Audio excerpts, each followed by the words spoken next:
Gracias, presidente.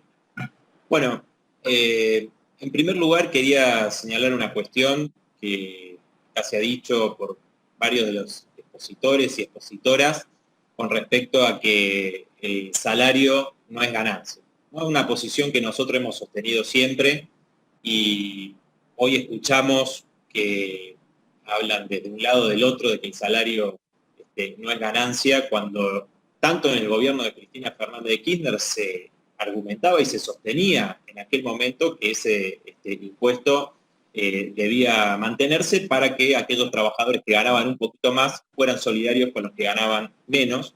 En el gobierno de Macri todos sabemos su promesa de que no pagaran los trabajadores el impuesto a las ganancias, terminó en que más de 1 millón de trabajadores que no tributaban pasaran a pagar. Entonces digo, más allá de los discursos, está claro que acá en los distintos gobiernos se ha sostenido este impuesto y ahora se sigue sosteniendo, ¿no? Y lo hemos planteado y lo sostenemos después, podremos explayarnos por qué los límites que tiene, inclusive en lo que se propone este proyecto, que obviamente nosotros consideramos que toda mejora a la situación de los trabajadores es bienvenida, pero esto obviamente puede licuarse rápidamente, como lo dijimos en la anterior reunión, y por eso creemos que tiene que eliminarse directamente el impuesto al salario y digo, a la cuarta categoría de todos los trabajadores bajo convenio, ¿no? Porque exceptuando obviamente de esto que planteamos a los elencos credenciales que originalmente así fue planteado el impuesto a la cuarta categoría y no hacia los trabajadores como luego se distorsionó. Ahora, me parece aprovechar esta ocasión para plantear algunos considerando, siguiendo un poco lo que se ha dicho. Digo, me parece que recién veíamos una sintonía entre Daer y los diputados de Cambiemos que me antecedieron en la palabra, y creo que eso se debe justamente a lo que sucedió bajo el gobierno de Macri, ¿no? Porque acá se habló de todo lo que hizo el ajuste contra el pueblo trabajador, la caída del salario, ¿no? Que fue de alrededor de 19 puntos bajo el gobierno de Macri. Eso es verdad. Es tan cierto como que la dirigencia sindical, una parte importante de la dirigencia sindical, empezando por Víctor Daer y la cúpula de la CGT, fue cómplice de todas esas medidas de ajuste, los ajustes a los jubilados y jubiladas. Es decir, no tomaron medidas, y eso no lo digo yo, eso fue en su momento reclamado por muchísimos trabajadores y trabajadoras, medidas serias de lucha frente a la situación que se estaba dando, y obviamente se la pasaron pactando con el gobierno de Macri, no tomando esas medidas. Después, bajo este gobierno, con la pandemia de por medio, que fue utilizada por muchos empresarios para flexibilizar a sus trabajadoras, a sus trabajadores, avanzar en una reforma laboral de hecho, donde se continuó con la pérdida del salario, con el ajuste a las jubiladas y a los jubilados. Obviamente la CGT tiene una cuarentena eterna, no hizo absolutamente nada, no convocaron una marcha, una medida realmente para defender a los trabajadores. Inclusive el IFE, ¿no? Porque acá se está hablando de un sector de los trabajadores, pero hay muchísimos trabajadores que perdieron el empleo porque son trabajadores no registrados, hacían changas. Sin embargo, hubo 3 IFEs todo el año pasado, después se eliminó en el presupuesto y no hicieron absolutamente nada. Y muchos de esos trabajadores y trabajadoras que hoy siguen sin empleo, y muchos ya no buscan por el desaliento, y eso lo dicen las estadísticas oficiales. Entonces digo, me parece que hay que poner las cosas en su lugar y no permitir que ahora vengan a decir que les importa defender a las trabajadoras y a los trabajadores, cuando hemos acompañado, por ejemplo, trabajadores de la salud, ¿no? Tanto de instituciones públicas como privadas, que reclaman en el medio de la pandemia, estando en la primera línea, condiciones de pluriempleo, precarización, bajos salarios, ¿no? Entonces, y muchos otros sectores que a través de movilizaciones de autoconvocados están peleando en el día de hoy. Los trabajadores de Arresbis, por ejemplo, un frigorífico, segundo exportador de la Argentina, que ahora, como no quieren aceptar los trabajadores las condiciones que les imponen, salarios miserables, fueron a una medida de lucha y la patronal amenaza con cerrar.